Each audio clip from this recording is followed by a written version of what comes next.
Assalomu alaykum. Behruz, rahmat taklif qilganingiz uchun, savollaringiz uchun. Juda qiziq savollar, chunki ba'zi vaqt o'tgan sari o'sha o'tgan yo'lni boshiga bir qaraganda nimalardir eslanadi, nimalardir ko'tariladi, nimalardir yangi ko'z bilan qaraladi deydi-ku. Endi bu yo'lni boshlaganimga ham ancha bo'ldi. Men o'zi Toshkent shahrida tug'ilganman. O'zimni ma'lumotim, faylasufman. Odamlar juda ham doktor bo'lishimni xohlaganlar, aytardilar sendan yaxshi doktor chiqadi desalar, yo'q, anatomiyaga kirolmayman deb yo'q deganman. Keyin ular unda sen faylasuf bo'lasan, juda fikrlash qobiliyating ajoyib deganlar. Shu bilan Toshkent davlat universitetini FF degan fakulteti bo'lardi, falsafa bo'limiga o'qishga kirganman. Keyin bitirib turmush qilib, keyin mana 3 ta bolali bo'lganman. Keyin sekin ishlayman deb, keyin maktabga kirib, maktabda ishlaganman birinchi. Keyin mana shu dekretda o'tirish bahonasida uyda o'tirganimda qo'shnilar chiqishardi, kimlardir kelardi, shular bilan suhbat qurib, nimalardir deganda, nimalarnidir tushuntirib berar ekanman, nimalargadir boshqacha qarash qilib, qanaqadir qarash qilar ekanmiz, keyin tahlil qilgan ekanman-da. Shu bilan keyin birin-sirin oldin tanishlar, keyin qo'ni-qo'shnilar chiqisha boshlashgan. Kimgadir tushuntirib berib, siz menga ham tushuntirib bering, kimgadir yo'nalish berib, siz menga ham kimdir yarashtirib qo'yibsiz deb o'zim bilmaganman boshida nima bo'layotganini. Lekin odamlar, shu qo'shnilar birinchi chiqqan, keyin qaysidir qo'shnimiz ukasini olib kelgan, opasini olib kelgan. Shu bilan odamlar birin-sirin kelishib boshlashgan. Va shu suhbat jarayonida odamlar bilan gaplashib, nimalardir tahlil qilib, bu nima bo'layotganini ham bilmaganman boshida. Keyin ancha vaqt o'tgandan keyin meni bitta o'rtog'im bor edi, hali ham bor. Birga ishlaymiz hozir. U boshqa yurtda ishlardi. Shu keyin kelganda meni ko'rishga kelgan. Keyin gaplashib o'tirganimizda, "Voy, psixologmisan?" degan. "Yo'q, men faylasufman" deganman. "Sen qilayotgan ishing oti psixologiya deyiladi" degan. Men aytganmanki, "Voy, bilmas ekanman" deganman-da. Keyin u ishlab qaytib kelganda, "Keyin unda shu yo'nalishni yo'lga qo'yamiz" degan. Endi u chet mamlakatlarni ko'rgan, nimalardir ko'rgan. Men aytganmanki, "Mayli" deganman-da. Endi shu nima bo'layotganini bilmasdan, tushunmasdan, keyin shu har xil strukturalarga borganimizda, "Yo'q, bizda hali bunaqa xizmat yo'q, amaliy faoliyat yo'q bunaqa" deyishgan. Keyin harakat qilganmizda, keyin oxiri o'sha kerak struktura aytganki, "Mayli, unda ochila qolinglar, faqat haligacha kulib eslaymiz va boshqalarga bizani yozib qo'yishgan. Hali ham kulamiz, biz hali ham va boshqalardamiz" deb kulamiz. Va keyin shu "O'zingni angla" psixologik xizmat ko'rsatish markazi deb ochilganmiz. Nima uchun "O'zingni angla"? Men o'sha birinchi o'zimni o'rganganman. O'sha hayotim davomida shu paytgacha deylik, kimdir kelsa unga o'zini ko'rsatishga yordam berib, o'sha nima bo'layotganini bilmasam ham qanaqadir odam o'zini bilish kerak ekan, o'rganish kerak ekan, odam ichi o'zi bir dunyo ekan deb shu "O'zingni angla" deb nomlanganmiz. Va keyin sekin-sekin ishlab shu jamiyatga kirib, hamma o'sha strukturalarga borib, tushuntirib, shu psixologiya yo'nalishi bor, bu sizlarga mana bunaqa foyda berishi mumkin, mana bunaqa ishni qilishni bilamiz deb juda ko'p joyga borib, 1-2 yil faqat tanishtirganmiz o'zimizni. Va birinchi minnatdor bo'laman, bizga birinchi sportchilar xo'p deyishgan. "Qani ko'rsatib ko'ringchi hunaringizni" deb. Va endi hozir aytib o'tirmayman kimligini. O'sha sport strukturasi bilan 2 yilcha ishlaganmiz, juda chiroyli ishlaganmiz. 2 ta sport yo'nalishi bilan ishlaganmiz. Keyin shu o'sha sport yo'nalishida jahon chempionini tayyorlaganmiz, yordam berganmiz. O'sha ichki qanaqadir baryeradan o'tib, shu oxirgi qadamini xatla olmayapmandir dedi. Shu kichkinaligidagi bitta o'sha ilinib qolgan narsasini olib, keyin ishlab bo'lgandan keyin aytganman, "Juda ham chiroyli, juda ham rahmat, lekin meni qiladigan ishim ozgina boshqacha ekan. Bularga deylik o'sha qanaqadir xalaqit beradigan narsasini ochib, shu faqat kuchini chiqarishga kerak ekan. Men bo'lsa muammolarni ketqizish, uni o'rnini qanaqadir shakllantirish yo'nalishim ozgina boshqacha ekan" deb, "Kattakon rahmat" deb, lekin haligacha taklif qilishsa yo'q demaymiz, chunki baribir ham minnatdorman. Chunki aytaman-ku, birinchi ishonib bizga hunarimizni ko'rsatishga ruxsat bergan struktura shu sport strukturasi bo'lgan. Undan keyin bank strukturasi bo'lgan, ularga ham rahmat deb, haligacha rahmat deb ishlaymiz. Va keyin sekin shunaqa qilib ishlab ketganmiz.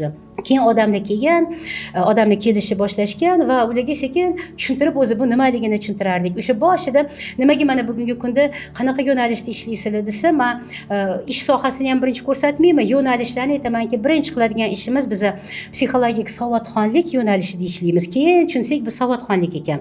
Ya'ni o'zi psixika nima, u nimadan iborat, nima funksiyalar bajaradi, psixika bizga nima uchun kerak? Mana boshida borib tushuntirganda aytardik, mana quloq nima qiladi? Eshitadi, ko'z nima qiladi? Ko'radi, qo'l, oyoq hammasini o'zining funksiyasi bor, ha. Psixikaning ham funksiyasi bor. Nima funksiyasi bor desak, endi boshida odamlar bilmaganda keyin tushuntirardik. Haligi aqlli til bilan aytganda, psixika bu obyektiv olamning subyektiv inikosi deyiladi. Lekin sodda til bilan aytganda, men hali kulaman, o'zim dehqoncha gapirishni yaxshi ko'raman deb, o'zim shu odamlar bilan amaliyotdan chiqqanim uchun hali ham dehqoncha gapiraman. Psixika bizga bu atrof olamni chizib beradigan qanaqadir bir strukturamiz, o'sha qismimiz nimamizdir. Shuning uchun juda ham muhim u ham. Chunki ba'zi vaqtda mana o'sha sportchilar bilan ishlaganda bitta narsani o'shanda yaqqol ko'rganman. Hamma joyda yutib keladigan yigit qanaqadir bitta e'tibor berganman. Juda uzoq qarab o'tirganimda o'sha tipaj bo'ladi-ku, o'sha определенный qanaqadir aniq bir tipaj odamga duch kelganda shart to'xtab qolishini ko'rganman. Keyin so'rab yoshligiga borganda o'sha maktab davrida mana shunga o'xshagan bitta boladan endi bo'ladi-ku, har xil davrlar bo'ladi. Qanaqadir noxush bitta vaziyat bo'lganiga psixikada haligi zamыкание deb men o'shani tushunganman. Psixika bu qo'rqinchli deb yozib olgan o'sha paytda, kuching yetmaydi deb. O'sha paytda signal beradi, to'xtaydi odam. Va bu bizning hammamizda bo'ladigan narsa. Keyin shuni ko'rib aytganman, ha, demak psixika juda muhim ekan bir tomondan. Ya'ni psixika bizga nimalardir chizib berar ekan va undan oldin o'sha aytgandek uyda o'tirganda qo'ni qo'shnilar chiqqan deyishganu, masalan bitta vaziyatni olib chiqishardi, tahlil qilib berib, mana qilsa yaxshi bo'ladi desam, 1-2 oydan keyin yana chiqishardi. Nimagadir aytishardi, bu odam bilan yaxshi bo'ldi, lekin xuddi shunaqa vaziyat boshqa joyda qaytarildi. Yoki vaziyat o'zgarmasa ham odamlar o'zgarganning o'zida yana shunaqa bo'lib qolyapman, yana shu xatoni qaytaryapman. Keyin o'shanda sekin yig'ilganda aytganman, ha, demak bu dunyoda bizga o'sha nimanidir chizib beradigan narsa bor ekan, bu o'sha chiroyli, xunuk, qo'rqinchli emas, maniki emas degan.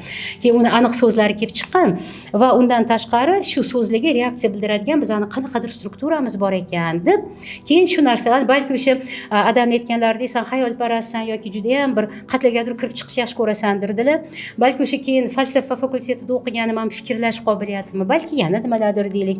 Va keyin sekin shularni o'ylaganda keyin tushunganman, ha, demak bizda qanaqadir bizga bu dunyoni chizib beradigan qanaqadir bir qismimiz bor ekan va shu chizib bergan qismiga qarab biz qanaqadir o'sha xatti-harakatlar qilar ekanmiz, reaksiyalar bildirar ekanmiz, qanaqadir usulda, qanaqadir uslubda xatti-harakat qilar ekanmiz deb keyin sekin yig'ilganda buni oti keyin o'sha psixikaligini o'sha hali gapim chala qoldi. O'sha maktabda V sinfida, men o'zbek sinfida o'qiganman, B sinfda, u rus sinfida, V sinfda o'qigan. Kelganda voy buni oti psixologiya-ku degan. Va men o'sha tushunmagan narsamni tushuna oldim sen tushuntirib berganingda. Bo'lmasa Germaniyada bir nechta joyga kiruvdim degan. Keyin shu strukturani ochganmiz va keyin borib tushuntirib shunaqa qilib qanaqadir qilib psixologik xizmat degan tushuncha paydo bo'lgan. Mana hozir endi bugungi kunda juda ham ko'p psixologik xizmatlar, strukturalar, juda ko'p amaliy psixologlar va aytamanki bir tomondan bu yaxshi. Chunki odamlarga yordam berish kerak, o'sha aytganimizdek odamlarni o'zi bilan o'zi kelishib olishi uchun, ichidagi nimalarnidir bu yoqqa chiqazish uchun, nimalargadir kerak ko'z bilan qarash uchun, qaysidir joyda o'sha kerak emas, noadekvat deymasa, o'sha kerak emas qanaqadir narsalarni chiqarib tashlash uchun ham mutaxassis kerak baribir ham. Va o'sha aytganimdek hamma joyimizni bezovta qilganda o'zini joyini qaraydigan odami bor. Psixika bizga o'sha o'zimiz bilan, o'zimizni qarashlarimiz bilan, o'zimizni ichimizdagi qanaqadir belgilangan narsalarimiz bilan ishlashga yordam beradigan odam. Va uning uchun deylik, u oddiy so'z emas, mana men har doim aytaman, juda muhim bo'ladigan narsa bu psixika ham bizda ko'pincha biz ishlaganimizdan keyin oxirida eng ko'p eshitgan gapimiz voy bu psixikani biz oddiy bir nimadir yo'l-yo'lakay bo'lib ketadigan narsa deb o'ylardik. U ham bir muhim narsa ekan deyishgan. Biz aytganmizki, u nafaqat muhim, u juda ham aniq struktura va u muhimligi nimada? Mana o'sha aytganimizdek, u obyektiv olamni bizga subyektiv chizib beradigan narsa. Ya'ni bizning ko'zimiz bilan atrof muhitni biz o'zimizni ko'zimiz bilan ko'rib, o'zimizga shu nom beradigan narsa shu psixika bo'ladi. Ya'ni qayergadir qarab, voy qo'rqaman deymiz yoki voy bu yaxshi ekan yoki yo'q bu yomon ekan yoki yo'q bu bilan o'rtoq bo'lmayman yoki kechiraman qancha gaplarimiz bor. O'shalarni hammasini qarasak, psixikamiz chizib beradigan narsa orqali biz ko'ramiz. Ya'ni u qaraydi-da, bu senga kerak narsa desa, biza ha kerak ekan deymiz. Sekundlarda bo'ladigan narsa. Va keyin o'shanda tushunganmanki, ha, demak psixika ham juda ham to'g'ri shakllangan bo'lishi kerak ekan, ya'ni adekvat deymiz, o'sha to'g'ri mos. Psixika o'sha to'g'ri ishlash kerak ekan. Biza bu narsaga juda ham e'tibor berishimiz kerak ekan deb, birinchi o'sha yoshi katta odamlar kelishib boshlashgan, ular bilan ishlab, keyin bilasizmi, oxiri endi bu necha yillardan keyin tushungan narsam aytganmanki, ha, demak bu narsani ko'pincha biz e'tiborga olishimiz kerak ekan, bolalikdan to'g'ri qilish kerak ekan. Chunki ko'pincha deylik o'sha odamlar kelganda muammosini hal qilib chuquriga kirsangiz baram kichkina bolaligiga taqalasiz. O'sha nimaga yutqizding? Ha, u qo'rqinchli-ku. Nimaga bunaqa qilding? Ha, shunga o'rgangandim yoki nimaga unaqa qilding? Tam shu детская travma. Yo'q, travma emas bu. Uni to'g'ri aytish kerak. Mana men shuncha hozir juda so'zlar uchun kurashadigan bo'lganman. Travma bu kasal yara. Yo'q. Bu o'sha bizda yozilib qolgan narsa. Bu travma emas. Ha, programma bo'lib qolgan. Masalan, ba'zi vaqtda qaysidir qizlarni, ha, o'g'il bola qiz deb o'stiramiz, ha. Keyin katta bo'lganda o'g'il bola bo'lsa biz tushunmaymiz. Ha, sal qiz boladek yur desak, tushunmaydi. Men unaqalarni bilasizmi, nechta yuzlab bilan ishlaganman. Yoki aksincha deylik, qaysidir bolalar nozikroq bo'ladi yoki bitta o'sgan bolani biz o'zimiz paqpaqlab o'stiramiz. Hamma narsasini tayyorlab beramiz, keyin o'zimiz qatdan erka bo'ling deymiz. Ya'ni bu o'sha kichik, bu travma emas, bu me'yor bo'lib qoladigan narsa, qolipdek narsa. Shuning uchun o'shanda keyin aytganman, ha, demak hamma muammolarni, bilasizmi, birinchi o'sha 5000 tacha odamni tahlilida, o'sha birinchi tahlilni 5000 tacha odamdan keyin qilganman. O'sha 5000 tacha odamni tahlilida bir narsani ko'rganman. Kim muammo bilan kelmasin, o'sha muammoni gaplashganda sabablarini bundoq ajratsak, ikkita qopga ajralgan deyman, ikkita qismga. Bittasi ma'lumot bilan bog'liq. Men shunaqa deb o'ylagan ekanman, menga shunaqa tushuntirishgan ekan, meni miyamda shunaqa yozilgan ekan, ma'lumot bilan. Bittasi odamni o'zini shaxsi bilan. Keyin men uni shaxs strukturasi deganman, ya'ni o'sha shaxsi bilan. Ya'ni men bilsa ham nimagadir shuncha harakat qilsam ham to'xta olmadim yoki gapira olmadim yoki himoya qila olmadim o'zimni yoki olmayman desam baram oldim yoki olaman desam qo'rqdim degan narsalar bor-ku. Keyin aytganman, ha, demak ma'lumot bilan bog'liq bo'lgan muammolar bor ekan, keyin odamni o'zini shaxsi bilan men bilsa ham qila olmaydigan muammolar bor ekan deb, keyin ular ikkita qismga bo'lingan. Birinchisi nima? Psixologik savodxonlik deb aytganman keyin. Ya'ni, ha, psixologik savodxonlik bo'lish kerak ekan odamda. Ya'ni men insonman, men bu dunyoga buning uchun kelganman, men yashaganda bajaradigan funksiyalarim bor, rollarim bor, shuncha resursim bor, o'sha qo'l oyog'im, ko'zim deymiz sodda tilda. Resurs degan so'z bor. Qancha narsam bor, ularni bilishim kerak ekan, to'g'ri ishlatishim kerak ekan. Yoki o'sha bolam katta bo'lganda hayron bo'lmasligim kerak ekan. O'zim o'sha bolani ichiga kirgizgan ekanman bu narsani deb, savodxonlik degan narsa shunda kelib chiqqan. Va bu savodxonlik programmasi birinchi o'sha jamiyatga olib chiqqanimizda, bozorga deb kulamiz haligacha. Birinchi shu narsa olingan bizda korxonalar. Aytganki, ha, mijozlar bilan ishlaganda kerak bo'lar ekan. O'sha mijozlarning tipi, masalan, shunaqa bo'lishi mumkin. Odamlar bilan gaplashganda himoya sistemasini hisobga olish kerak, me'yor sistemasini hisobga olish kerak deb, keyin o'shalarni mijoz bilan ishlash madaniyatiga psixologik madaniyatni ham qo'shganmiz. Va ikkinchi qismi psixologik sog'lomlik deb aytganmiz. Ya'ni o'sha shakllantirish jarayonida, tarbiyalash jarayonida, rivojlantirish jarayonida men o'zim shu 3 ga bo'laman. Asosiy biz birinchi o'sha qanaqadir sifatlarimizni shakllantiramiz, keyin biz uni tarbiyalaymiz, keyin biz uni rivojlantiramiz. O'shanda albatta o'sha odamni o'zini tug'ma qanaqadir sifatlarini va o'sha psixik tomondan, psixologik tomondan hisobga olinish kerak bo'lgan sifatlarni ham hisobga olib o'stirish kerak ekan deganda, bu qismi demak o'sha psixologik sog'lomlik biz meditsina sohasiga aralashmaymiz. Juda ham hurmat qilaman. U har doim birlamchi meditsina sohasi. Birlamchi, ikkilamchi ham emas. Fiziologik holatlar ular boshqacha, psixologik holatlar boshqacha. Men u sohaga aralashmayman. Lekin aytamanki, shu qanaqa tug'ma faktorlar bor, ularni hisobga olishimiz kerak va shu juda ham muhimligini ko'rdim, chunki ba'zi vaqtda odamlar kelardi juda chuqur stresslar bilan, juda qanaqadir chuqur depressiya holatlari bilan va elementar ko'rinadigan narsa uni tug'ma faktori boshqachada, undan boshqacha ishlangan yoki hayot vaziyati boshqacha bo'lgan. O'shanda ko'rganmanki, ha, demak tug'ma faktorlar bor. Biz ularni faqat korreksiya qilamiz. Orttirilgan qanaqadir muammolarni ishlab ko'rishimiz mumkin. Lekin o'shanda ham odamni yoshi hisobga olinadi, muammoni yili hisobga olinadi. Muammo qancha, mana men o'zim ko'rganman, bir 3 yildan oshgan muammo sekin odamning ichiga joylashib olar ekan. Shuning uchun aytamanki, bugungi kunda hammaga aytaman, iloji bo'lsa muammoni ertaroq topib ertaroq belgilab ertaroq hal qilinglar. O'shanda ko'rganman, aytganman, ha, qanaqa qilib bu ichimizga kirar ekan, qanaqadir ma'lumot, nima uchun qaysidir biri bizga muammo beradi, qaysidir bir muammo bermaydi deganimda, keyin shu sekin sekin o'sha chiqib kelavergan. Man haligi rus tilida отобратного degan narsa bor, от нормы degan narsa bor. Ya'ni me'yordan kelib chiqib ishlash bor yoki yig'ilgan qanaqadir nimalardandir kelib chiqqan. Mana menda deylik o'sha me'yoriy narsalardan emas, o'sha ishlab yig'ilgan amaliy qanaqadir amaliyotdan, amaliy o'sha ko'rsatkichlar, amaliy qilingan tajribalardan yig'ilib, keyin ha, demak bunaqa qilsa muammo ko'proq bo'lar ekan yoki bunaqa qilsak demak bolada bu narsa ko'proq shaklanar ekan deb, keyin baribir ham hamma narsa o'zini o'rnida, joyida bo'lishi kerak deb, keyin o'sha Toshkent pedagogik universitetini, universitet payt institutida amaliy psixologiya fakultetiga kirib, uni ham o'qib, o'sha ancha yillik tajribam bor edi. Juda ham mazza qilib o'qiganman, chunki kelayotgan nazariy bilimlarni o'zimni yig'gan ma'lumotlarim bilan, tajribam bilan,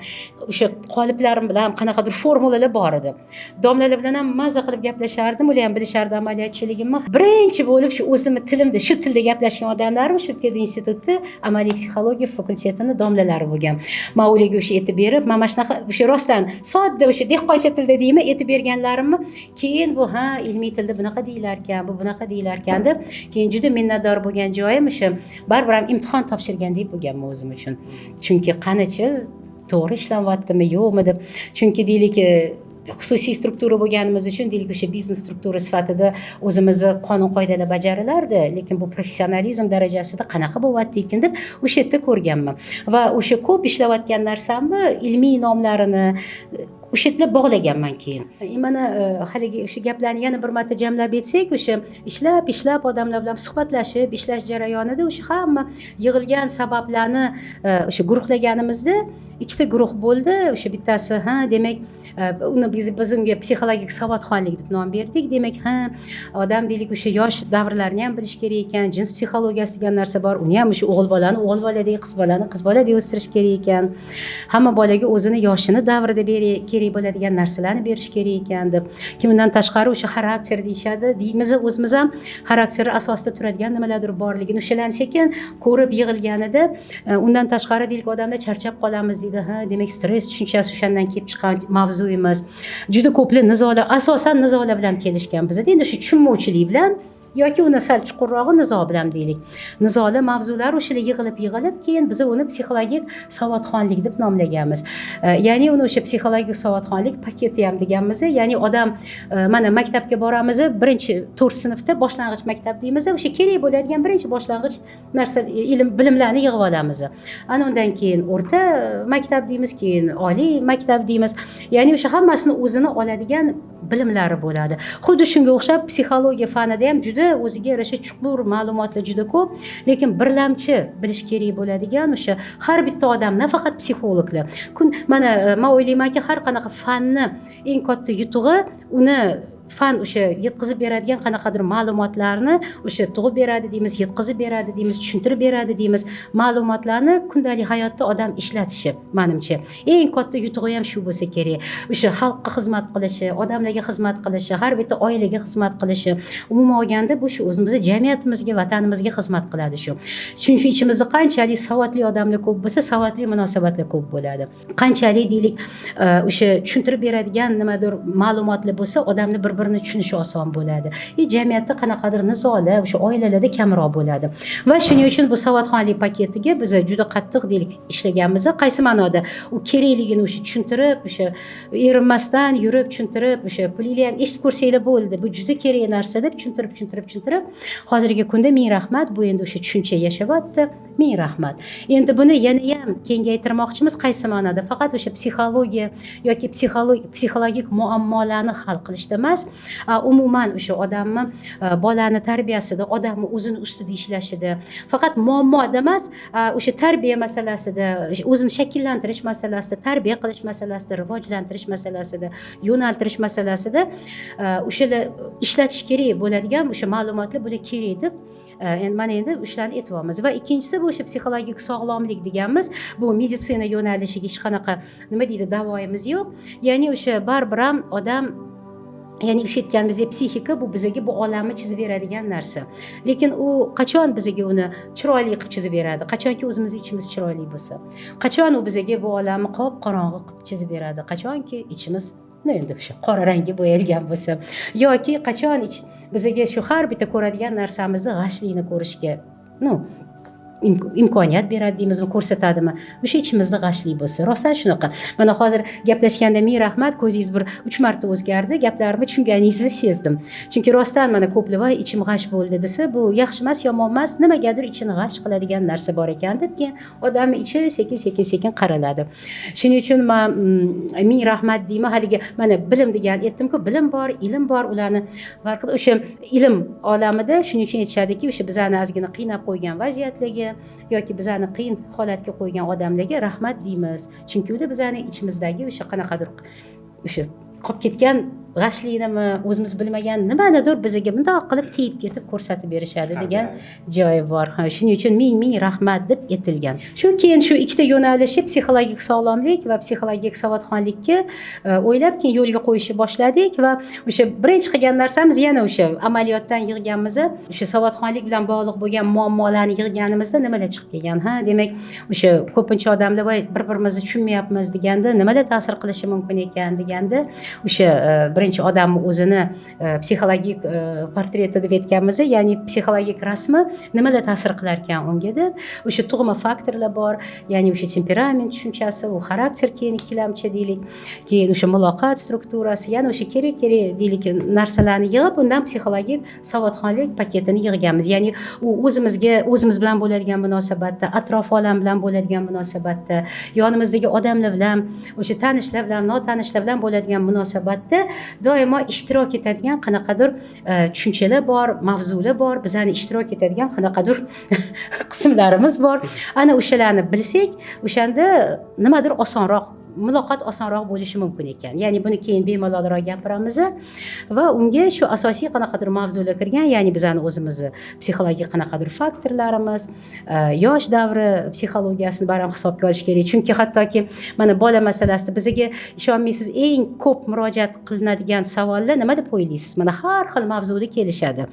Qaysi mavzu ko'proq desa, endi ko'plar aytadiki, o'zini ustida ishlash yoki ish. Men aytamanki, yo'q, eng ko'p murojaat qilinadigan savollar bu bolalar masalasida, ishonsangiz agar, tarbiya masalasida.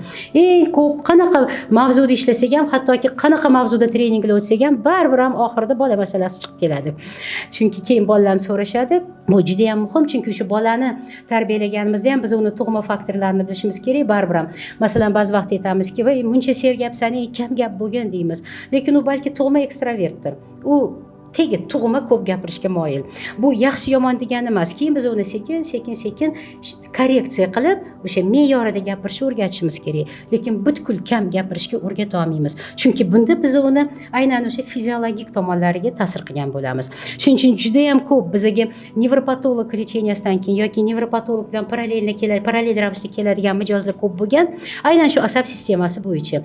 Ya'ni tug'ma faktori boshqacha, lekin bugungi hayotdagi ijtimoiy roli, yashaydigan muhiti, turmush o'rtog'i yoki ishi uni ozgina boshqacha bo'lishga taqozo qiladi. Shuning uchun har doim aytamanki, temperament tushunchasi boshqa narsa, xarakter tushunchasi boshqa narsa.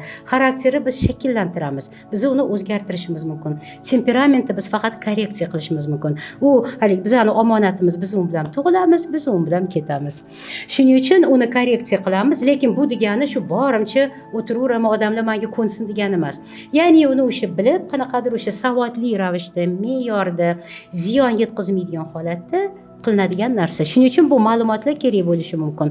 O'sha yosh davri psixologiyasi, qaysi yoshda deylik bolaga nimani berish kerak, qaysi yoshda bolani bu mavzu tegilmaydi, qaysi yoshda bolaga ulgurish kerak, qaysi mavzularni berib olishi. Chunki bo'lmasa keyin aytamiz, qayerda o'sgansan deymiz. U o'zimiz bilan o'sgan bolalar o'zimiz berib ulgurmaymiz ko'pincha. Chunki men ko'pincha aytaman, mana ota-onalarga bolada ham u har doim bizani nima deydi, birinchi o'rinda eshitmaydi, haligi yaxshi ko'rish yomon ko'rish yo'q bu yerda. Lekin bu yerda ham o'sha o'zini ichki faktori bor. Deylik, bola birinchi kichkina davrida, uni yosh davrini o'tganimizda hali aytib beraman, yoshlarini aniq qilib, uni birinchi uni ko'radigan, yaxshi ko'radigan, so'zsiz qabul qiladigan odami kim bo'ladi? Ota-ona bo'ladi. Chunki u shu ota-onani bag'rida o'sha tug'ildi, o'sdi, yashaydi, o'sadi. Hamma birinchi tushunchalarni ota-onadan oladi va uni o'sha filtr qilish ehtiyoji ham yo'q, chunki o'zi bitta keladigan joyi ota-ona. Va o'sha paytda deylik, juda ehtiyot bo'lish kerak. Bir tomondan bu juda yaxshi, bola sizni qabul qiladi. Lekin ikkinchi tomondan bola sizni o'sha aynan himoyasiz qabul qiladi. Shuning uchun men ota-onalarga ko'pincha aytamanki, avvalambor o'sha davrda bolalarga kerak tushunchalarni berishga ulgurishimiz kerak. Mana hozir aytamanki, qadriyat degan masalalarda juda ham ko'p endi suhbatlar bo'lyapti.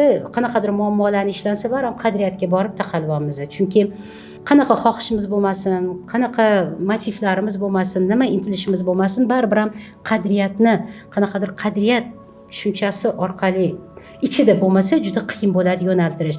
Bu narsalarni o'sha bolani hali miyasi bo'sh paytida, bolada hali juda ham ko'p ma'lumot yo'q paytida baribir kirgizishga ulgurish kerak.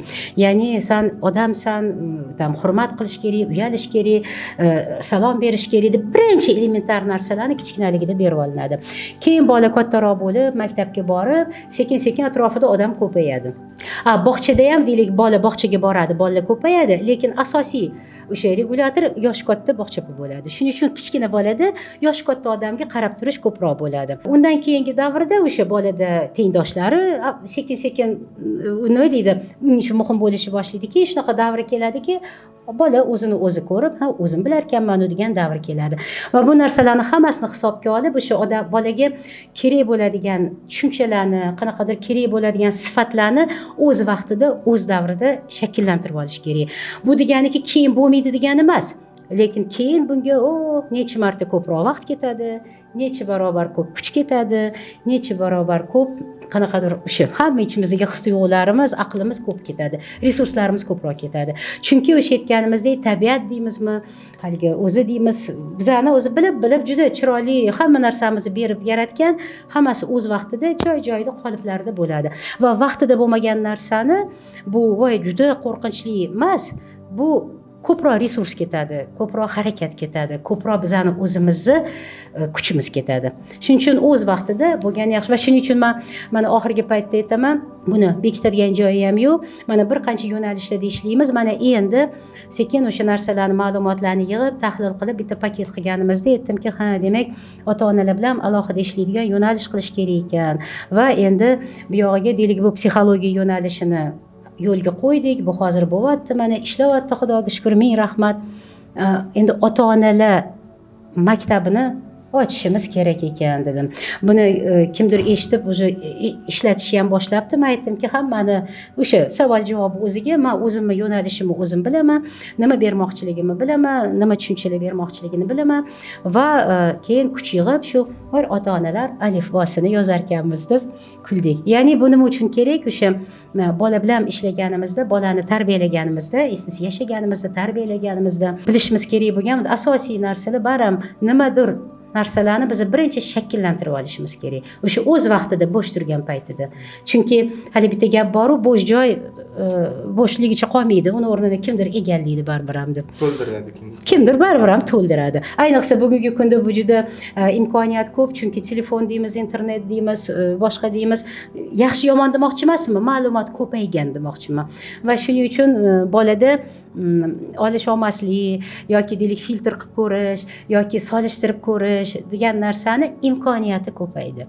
Va shuning uchun o'sha bolani nima deydi, o'sha filtri, psixikasini filtr ishlab berish uchun biz o'sha kichkinaligida mumkin emas, haligi uyat emas, halol emas degan narsalarni baribir ham berishimiz kerak. Chunki juda ham keyin hayotimizda o'zimizni, odamni o'ziga ham, uni qanaqadir ijtimoiy roldagi munosabatlariga ham, uni oiladagi munosabatlariga ham, keyin katta bo'lib o'sha o'qishga boradi, qayerdadir ishlaydi, u yerdagi munosabatlarga va umumiy jamiyatdagi munosabatlarga juda ham ta'sir qiladi.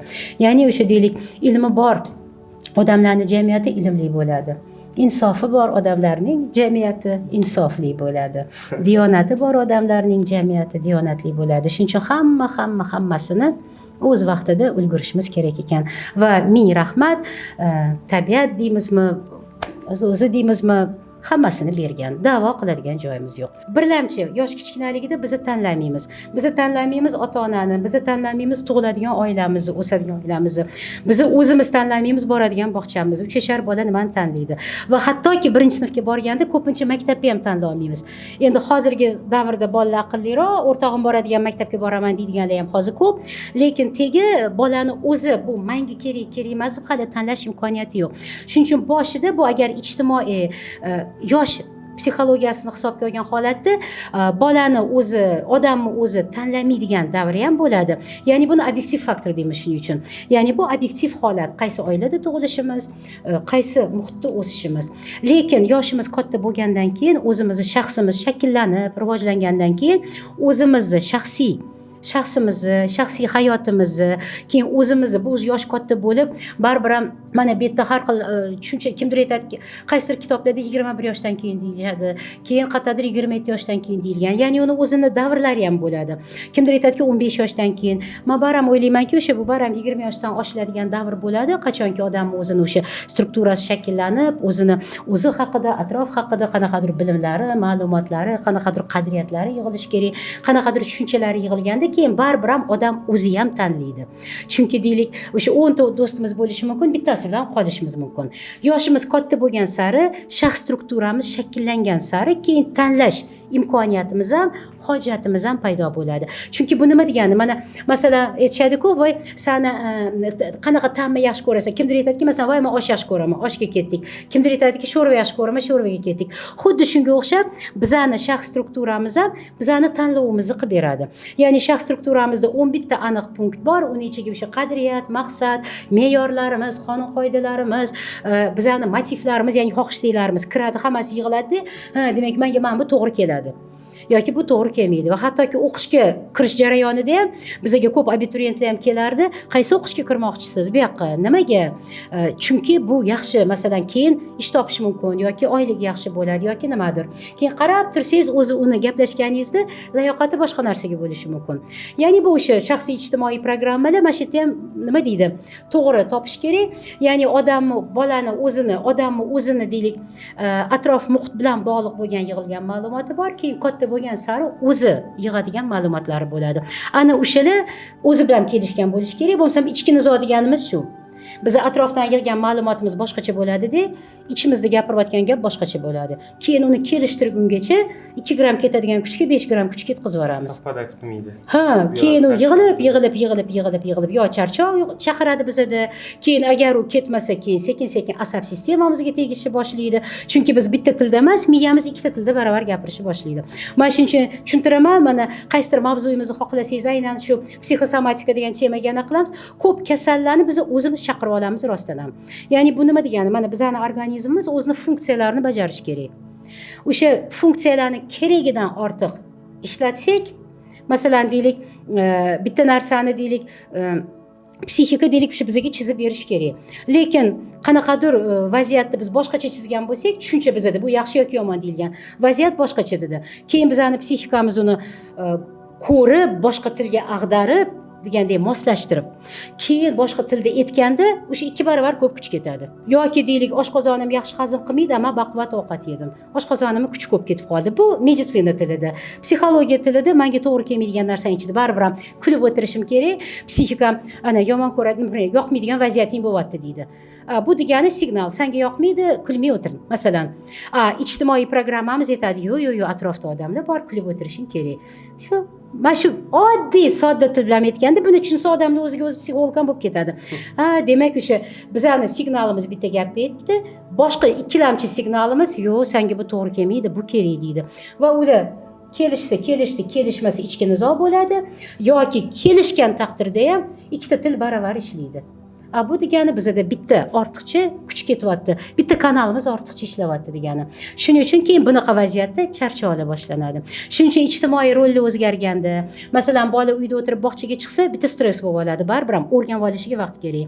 Maktabga chiqqanda yana bitta stress. Bu nima degani? Me'yoriy. Ha. Chunki o'zini o'sha hozir aytganimizdek, psixikasi boshqa tilda gapirgan, endi chiqib boshqa tilda gapirishni ham o'rganish kerak, belgisini berishi. Yoki masalan deylik, kelinlarda juda ko'p ko'ramiz buni. Chunki yangi muhit, bu yerda ham fiziologik charchoq, ham psixologik charchoq, ham ijtimoiy charchoq, ham intellektual o'ylash kerak charchoq. Xuddi shunaqa ijtimoiy rollar o'zgarganda nima uchun deylik, bu ma'lumotlar yordam berishi mumkin. Tezroq moslashuv bo'ladi va odam o'zi bilan o'zi ishlay oladi, hech bo'lmasa. Va biz aytamizki, bu o'sha paytda o'rganarsan deydigan joyimiz bor. Yo'q, hamma narsani baribir ham o'z vaqtida o'rganishi bor. Bola deylik, o'z vaqtida ota-ona bilan suhbat qilishni o'rgansa, ko'chada o'rtoqlari bilan ham suhbat qura oladi. Sinfdoshlari bilan ham, o'qituvchilar bilan ham. Biz ko'pincha bola bilan gaplashmaymiz. Chunki hali kichkinayu deymiz yoki boshqa deymiz. Bolada baribir ham kommunikatsion ehtiyoj bor, u tug'ma ehtiyoj chunki. Xuddi shunga o'xshagan narsalar bor. Mana men boshida umumiy qilib gapirganda shu narsalarni aytamanki, biz o'sha psixologiyani o'sha tushuntirib yurganda xuddi shunaqa qilib tushuntirganmiz boshida. Bu kerak narsa ekan. Biz buni yuzlab, minglab odamlar aytmoqman, men o'zi birinchi qoliplarni 5000 odamdan keyin chizganman. Keyin qaytariladigan joylarni ko'rib keyin aytganman, demak, odamda mana bunaqa narsa bo'lar ekan, bu jarayon bunaqa ishlar ekan, bu jarayon bunaqa ishlamasa odamda bunaqa bo'lar ekan, charchoq, keyin deylik o'sha stress bo'lishi mumkin. U yig'ilsa qattimizni kasal qilishi mumkin. Uni psixosomatika deyiladi. Ko'pincha uni ham bitta soha qilish mumkin, bitta yo'nalish qilib ishlash mumkin. Chunki ko'pincha aytiladi, quloq ko'proq kasal bo'lsa, demak bu ma'lumot bilan bog'liq. Quloq funksiyasi eshitish. Va qabul qilish. Ma'lumot qabul qilish, eshitish. Va ko'pincha agar deylik biz o'sha aytganimizdek ikkita kanal ma'lumot eshitsak, baribir ham bu o'sha rus tilida nagruzka deydi. Quloq keragidan ko'p funksiya bajaradi. Yoki deylik odamda o'zini me'yori kichkina bo'lsa, faqat deylik maqtov eshitishni yaxshi ko'radi. Masalan deylik. Bu endi men hozir bu aynan bunaqa emas, просто tushunish osonroq bo'lishi uchun aytyapman. Formulasi deylik ozgina boshqacharoq ishlaydi. Faqat maqtov eshitishni o'rgangan odam maqtov emas deylik tanqid eshitishni boshlasa, bu quloq emas deylik. Boshqa joyda ham qaysi organ shuning uchun javob bersa va qaysi organ ko'proq ishtirok etsa, o'sha organga sekin nimalardir yig'ilishi mumkin bo'ladi. Chunki biz yo xohlamagandan o'shani olgimiz kelmaydi, o'sha organda qolib ketadi. Yuk deb shuni aytiladi. Haligi o'zbekcha tilda yuk deymiz-ku ba'zi vaqtda. Ba'zi vaqtda bizni baravar ish u ham turaveradi, lekin ijtimoiylashtiramiz. Keyin odamlarni ko'ziga mana bunaqa dey yoki odamlar mana bunaqa qiladi-ku, jamiyatda bunaqa qilingan-ku deb baravar ikkita kanal hali aytganimdek. Va unda bizda yig'ilib qoladi emas, aksincha ko'proq ketib qoladi.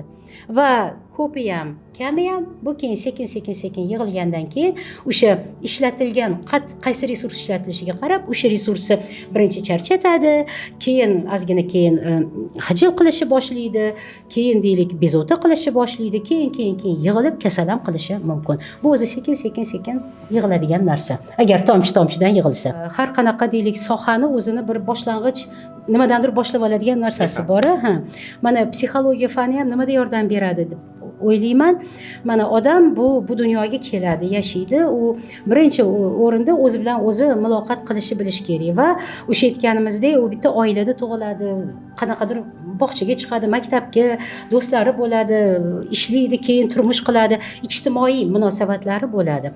Va bilasizmi, psixologiya fanini yordami mani tushunishim bo'yicha, mani bilishim bo'yicha deylik.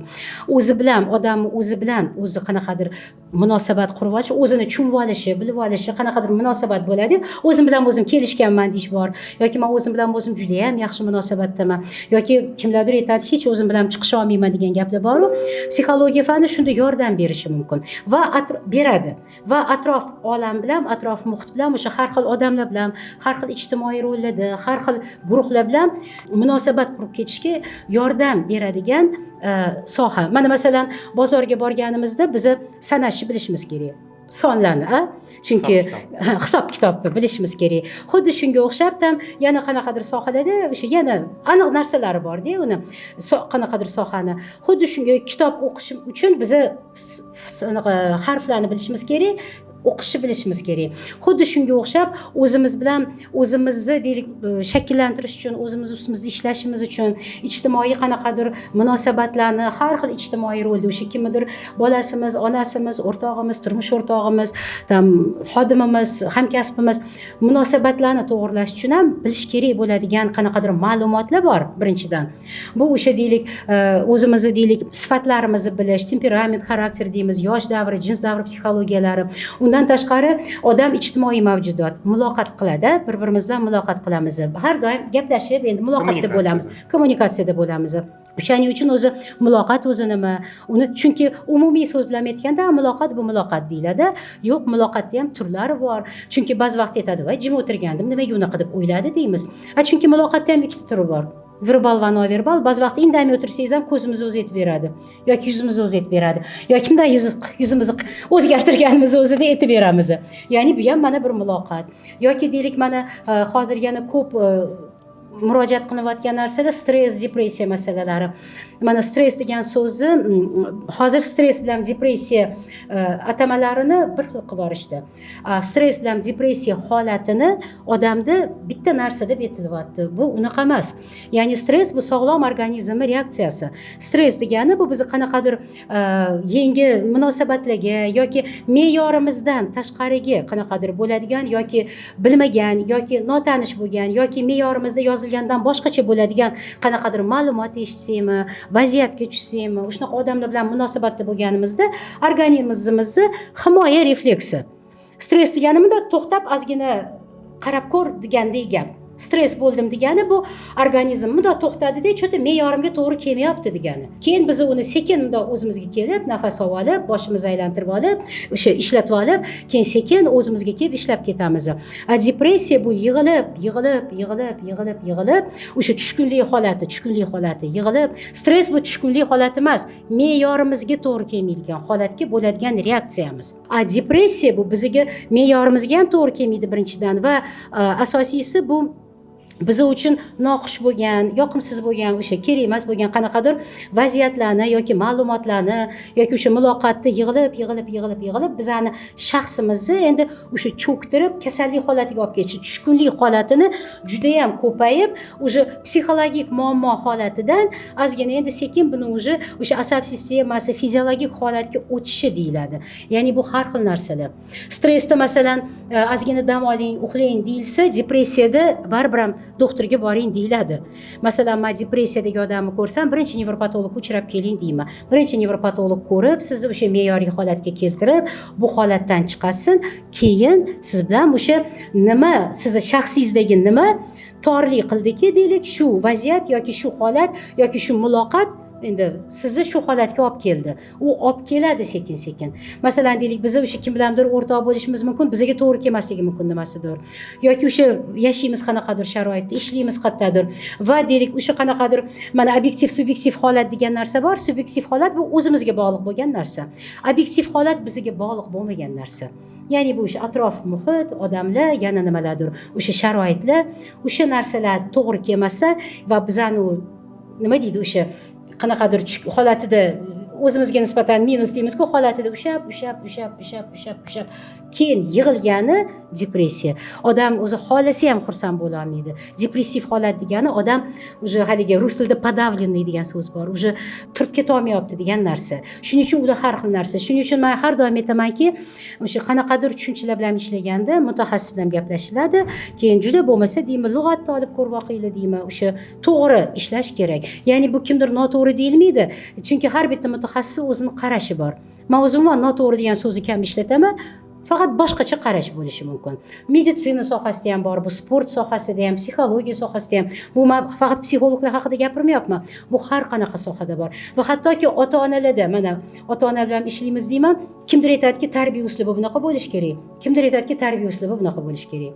Kimdir aytadiki, tarbiya uslubi qattiq bo'lish kerak. Kimdir aytadiki, bolani bemalol qo'yib ichidagini chiqazib olish kerak. Unisini ham, bunisini ham ko'rdim. Unisini ham, bunisini ham mutlaqo bitta shu to'g'rida bo'lmas ekan, hammasini o'zini joyi bor ekan, o'zini vaqti bor ekan va o'zini me'yori bor ekan.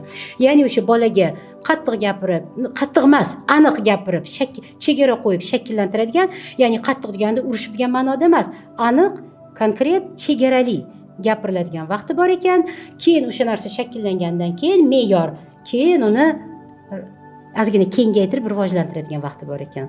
Chunki me'yorsiz nimalar aytishadi-ku, ko'ngil nimalar demaydi deb. Chunki mana hattoki mana shu ko'ngil deganda yana agar hozir mana endi umumiy qarash qilganda men keyingi safar qog'oz ishlaydigan flomasterlarimni olib kelaman, chizib ko'rsatadigan odatim bor odamlarga. Mana odamga bilan ishlaganimda tushuntiraman odamga. Aytamanki, mana psixika deyildi obyektiv olamning subyektiv inikosi. Ya'ni bu atrof olami bizani ko'zimiz bilan chizib beradigan organimiz bu psixika. U chizib beradi, mana bunaqa deb. Qanaqa qilib chizadi u? Ichimizga o'sha yashab o'tganimizda qanaqadir deylik munosabatlarni yashab o'tamiz, ma'lumot eshitamizmi, kitob o'qiymizmi, televizor ko'ramizmi. Birinchi bizda bu sekundlarda bo'ladigan narsalar his tuyg'u ishlab beradi. Birinchi, voy deymiz, birinchi his tuyg'uyimiz. Keyin nima uchun? Yo'q, вот emotsiya boshqa, his tuyg'u boshqa. Bu ham har xil narsa. His tuyg'u bu ichingizda haligi чувство deyiladi, qaysidir voy ko'zingiz ko'rib, voy deb qulog'ingiz eshitib alohida organlaringiz. Emotsiya bu o'sha har bitta organingiz ko'zingiz ko'rib, qulog'ingiz eshitib, deylik, qo'lingiz ushlab ko'rib, burningiz hidlab ko'rib olgan ma'lumotni shaxsingizga kelib, shaxsingizni bildiradigan reaksiyasi emotsiya deyiladi. Masalan, voy shirin ekan, bu emotsiya. Bu mimicheskiy emas, buni ham haligi verbalika, neverbalika temasida o'tamiz. Emotsiyada bu ma'lumot keldi va mening shaxsim bunga munosabat bildirdi. Shuning uchun odam bilan ishlaganda emotsiyasiga qarab o'tirish juda yaxshi. Masalan, aytishimiz mumkin.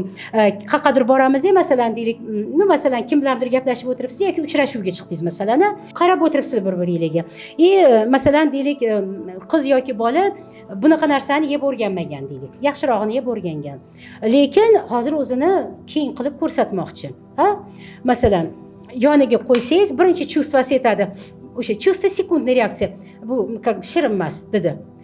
Keyin aql aytadi, lekin baribir ham unaqa qilib bo'lmaydi hozir deydi. Lekin mana emotsiya o'shani ko'rsatib beradigan narsa. Ha, yo'q, rahmat, to'qman yoki yo'q, bemalol yeyman. Mana shu emotsiya. Shuning uchun odamga qarab o'tirishingiz kerak. Odam o'zi haqida o'zi hamma narsani gapirib beradi. Shuning uchun aytamanki, yolg'onni bilish ham birinchi yo'li odamni gapirayotgan gapi bilan uni aynan o'sha emotsiyalarini, reaksiyalarini tekshirib ko'rish.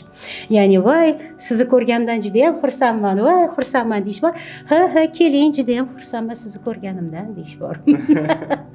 Endi mana shuni otib psixika. Bu bitta yomon tomoni, yomon ham demayman. Kimdir buni olib vosita qilib, instrument qilib ishlatyapti. Bu narsalar vosita uchun berilmaydi. Bu bilim. Buni bilish kerak. Va bu narsalar bizda o'sha noto'g'ri, noadekvat ishlayotgan bo'lsa, ustimizda ishlashimiz kerak. Shuning uchun har qanaqa bilimdan oldin, har qanaqa maqsaddan oldin qadriyat sistemasi turishi kerak. Shuning uchun men shaxs strukturasini chizganimda ham u necha yilda, nechta minglab odamlarda tug'ilgan, har doim qaytariladigan narsani ko'rganimda 11 tagina punkt chiqqanmanda. Va ularning birinchisi qadriyat deganman. Chunki maqsad, vazifa odamlar bir-biri bilan munosabatga kirganda, ko'chaga chiqqanda, o'sha kino ko'rganda, nima qilganda ham qanaqadir maqsad bilan qiladi. To'g'ri, menga kerak bu uchun. Lekin o'sha maqsadni tepasida qadriyat tizimi turmasa, juda ham qiyin. Chunki ko'ngil nimalar demaydi, aql nimalar demaydi, shaxs nimalar demaydi, menga kerak deydi. Masalan, his tuyg'uyimiz voy zo'r deydi, aqlimiz osuv foydali bo'ladi deydi. Shaxsimiz mana qilsa qilish mumkin, bunaqa qilish mumkin. Lekin qanaqadir chegara bo'lmasa, shuning uchun men shaxs strukturasini ko'rganimda aytaman, o'sha tug'ilish jarayonida birinchi punktida qadriyat va 11-punktida chegara degan narsalar va o'shalarning ichida keyin maqsad, vazifa, me'yorlar, o'sha ijtimoiy rollar, hamma narsasi o'shaning ichida. Qadriyat sennis bo'lish kerak demoqchisiz. Chunki qadriyat bo'lmasa juda ham qiyin. Mana masalan qadriyatda ham bu umumiy so'z deb ko'p kimdir ishlatishi mumkin. Lekin men aytamanki, bizda amaliy psixologiyada aniq ishlatilmasa, u nima qilishni bilmaydi odam. Men o'zim o'sha deylik hayotim jarayonida, ishim jarayonida ko'rib o'sha ko'rgan deylik, hamma bilgan qadriyatlarimni yig'ganimda ular 4 ta toifaga bo'linganmanda. Moddiy qadriyatlar, kiyim, kechak, mashina, uy, hammasi kerak baribir ham, ular ham kerak. Moddiy qadriyatlar, ijtimoiy qadriyatlar, bu o'sha atrofimizdagi odamlar, munosabatlar, hamma narsa. lekin bu deylik ijtimoiy moddiy qadriyatda ham ijtimoiy qadriyatda ham to'g'ri ishlatishimiz uchun baribir bizga ilm kerak. Ya'ni bu ilm qadriyati bo'lishi kerak ekan va bu ilm o'sha kerak emas joyga kirib ketmasligi uchun kerak emas. Hozir mana o'sha aytgan gapim, qancha ma'lumotlar bor, odamlar uni har xil yo'lga ishlat, o'zimiz odamlar deb hammamiz ham ishlatib ko'rishimiz mumkin. Ana shunaqa bilaman-ku deb, lekin o'sha narsa ziyoniga bo'lmasligi uchun, haligi nima deydi, noxayrli bo'lmasligi uchun tepasida baribir ham qanaqadir ma'naviy qadriyat turishi kerak. Endi uni hamma har xil tilda aytadi, kimdir insof deydi, kimdir iymon deydi. O'zini yo'nalishiga qarab, men endi buni umumlashtirib, moddiy qadriyat, ijtimoiy qadriyat, ilm qadriyati, ma'naviy qadriyat deganman va buni bolalarga mana hattoki mana shokolad berganimizda voy o'rtoqlaringga ham ber deganda biz ularga o'sha ijtimoiy qadriyatni nimasidir tushuntiramiz. Yoki voy uvol qilmagin deganda moddiy qadriyatni tushuntiramiz. Yoki voy qaraginchi qani nima qilish kerak ekan, mana kir idish turibdi, nima qilish kerak uni deb o'rgatganimizda bu ilm qadriyati. O'sha deylik, birov chegarasidan o'tmaslik, sanda bo'lsa birov ustidan kulinmaydi yoki sanda qimmat mashina bo'lsa mashinasi yo'lani turtib o'tib ketilmaydi yoki deylik sanda bu narsa bo'lsa yoki boshqacha narsani ustidan yana nimadir o'tib ketilmaydi deydigan narsa ma'naviy qadriyat bo'lishi kerak. Chunki bugungi kunda ayniqsa nima uchun kerak? Ma'lumot juda ko'p. Men o'zimcha unaqa internet anaqilarga ko'p kirmayman, lekin juda ko'pchilik bugungi kunda endi bor narsa deylik. Balki yoshim katta bo'lib qolgandir, shuning uchundir. Shuning uchun bugungi kunda ma'lumot ko'p, atrofimizda odamlar ko'p, televizorda har xil kinolar, xabarlar bor, kitoblar bor, gazetalar bor, ma'lumot juda ham ko'p. Va bu ma'lumot oqimida avvalambor boriga rahmat. Chunki bo'lmasa odamzodga yana qiyin bo'lardi. Bizani o'sha intellektual aql programmamiz uchun bu ham kerak deylik. Lekin o'shani ustida deylik ma'naviy qanaqadir qadriyat, qanaqadir qonun qoidalar bo'lmasa, aqlimiz qatlaga olib ketib qolmaydi. Chunki deylik odamlarni davolaydigan dorini ham o'sha odamni qaysidir odamni aqli, qaysidir odamni ilmi tuqqan. Lekin butun olamni deylik qanaqadir xavf-xatarga qo'yadigan o'sha nimalarnidir ham odamni aqli o'ylab topgan. Shuning uchun mana bizani o'zimizda ham ba'zi vaqt shunaqa vaziyatlar bo'ladiki, kim bilandir ishlaymiz, lekin ko'rinib turadi, tep bo'lmaydi hozir bu mavzuni, odam tayyor emas. Uni ruhiyati ham, uni deylik sog'lig'i ham hozir ko'tarmaydi, to'xtashni bilish kerak. Uning uchun o'zingizni qorningiz to'q bo'lish kerak yoki ayrim korxonalarda bizga kimdir aytishi mumkin. Men bu mavzu, men bu narsa uchun prям miyani ichiga biz aytamizki, hamma narsa o'zini me'yorida, o'zini o'rnida, o'zini imo insofi bilan bo'ladigan narsalar bor. Ma'lumot chunki shu odamga olib boriladi, odamning chegarasigacha olib boriladi, odamning o'zi keyin u ma'lumotni olib kirib ketish kerak. U odam ma'lumotni eshitadimi, ishlatgisi keladimi, ichida saqlab qolgisi keladimi, bu kerak bo'lsa bu bizning o'zi ishimiz. Shunaqa tushuntiraylikki odam eshitgisi kelsin. Shunaqa tushuntiraylikki odam olgisi kelsin. Shunaqa tushuntiraylikki qaysidir birini odam olgisi kelmasin nabarot. O'sha kerak emas degan narsalar bor. Me'yor emas degan narsa bor. Shuning uchun ziyon foyda degan narsa bor va shuning uchun o'sha aytaman, aql programmasi, hamma programmalar ishlashi uchun ularning tepasida baribir ham ma'naviy qanaqadir qadriyatlar turishi kerak. Va bilasizmi, men ma'naviy qadriyat ko'p o'ylaganimda, gaplashganimda ko'pincha ma'naviy qadriyatga bizda umumiy qanaqadir so'zlar, insoniylik. Ma'naviy qadriyat bu o'ylab qarasa o'sha mohiyati bo'yicha, o'sha tushunchalarni, o'sha qanaqadir qadriyatlarni ma'nosini tushuntirib beradigan va mohiyatini tushuntirib beradigan qadriyat. Ya'ni o'sha qanchalik deylik odam degan qadriyat bu ham so'z. Inson bu qadriyat. Insonni o'zi ma'nosini bilsak, insonni sog', kasal, boy yoki boy emas yoki kerak emasga bo'lmaymiz. Insonni o'zi, u inson. Ma'nosini tushunsak, shuni o'ziga rahmat deymiz. Qolgani bu keyin ikkilamchi nima deydi, ijtimoiy yoki qanaqadir boshqa faktorlardan kelib chiqadigan tushunchalar bo'ladi. Ya'ni u ham kerak. Lekin bu narsalar bu tushunchani yeb qo'ymasligi kerak. Shuning uchun hammasini o'zini joyida bo'lish kerak. Bu dunyoda hamma tushunchani, hamma deylik, hamma bor narsani o'zini joyi bor, o'rni bor, vaqti bor. Va bizga tabiat tomonidan deylik, Shu hamma kerak narsamiz berilgan. Savodxon bo'lishimiz uchun o'sha aqlimiz ham bor, qulog'imiz ham bor, eshitadigan ko'zimiz ham bor. Savodxon bo'lishimiz uchun o'sha me'yorlarimiz ham bor, qonun qoidalarimiz bor, hamma narsamiz bor. Qolgani o'zimizning harakatimiz. Va shu tomondan bilasizmi, shu siznikiga o'xshagan shu ko'rsatuvlarga ming rahmat. Men o'zi ko'rsatuvlarga chiqsam har doim rahmat deyman. Chunki ko'rsatuvlar orqali odamlar qanaqadir ma'lumot oladi. Ko'rsatuvlar orqali odamlar qanaqadir bilmagan narsasini biladi. Eshitmagan, o'zimiz ham hammamiz ham eshitmagan narsalarimizni eshitamiz. Balki qachondan bir qidirib yurgan javoblarimizni eshitarmiz. Shu tomondan rahmat. Va lekin o'sha olingan bilimlar, eshitilgan ma'lumotlar hammasi xayrga bo'lsin. Ya'ni hammamizda avvalambor qadriyat tizimi ishlab bersin va shu qadriyat tizimini qoshida maqsad vazifalarimiz qo'yilib, menga shu ma'lumot kerak, xayrga ishlating deyishni bilaylik. Bu o'sha o'z vaqtida ota-onalarimiz bilan, jamiyat bilan, maktab bilan, keyin o'zimiz bilan o'zimiz ishlaganimizda shu ichimizga kirg'izilgan bo'lsin, shakllangan bo'lsin, bugungi kunda o'sha yashasin. Hamma tilda har xil gapiriladi, kimdir iymon deydi buni, kimdir insof deydi, kimdir aql deydi, kimdir bilim deydi. Kimdir ilm deydi, kimdir falsafa deydi, lekin hammasini mohiyati bitta. O'sha hamma xohish-istaklarimizni tegida, hamma deylik o'sha qilmoqchi bo'lgan ishlarimizni tegida, maqsadlarimizni tegida baribir ham o'sha qadriyat tizimi turishi kerak.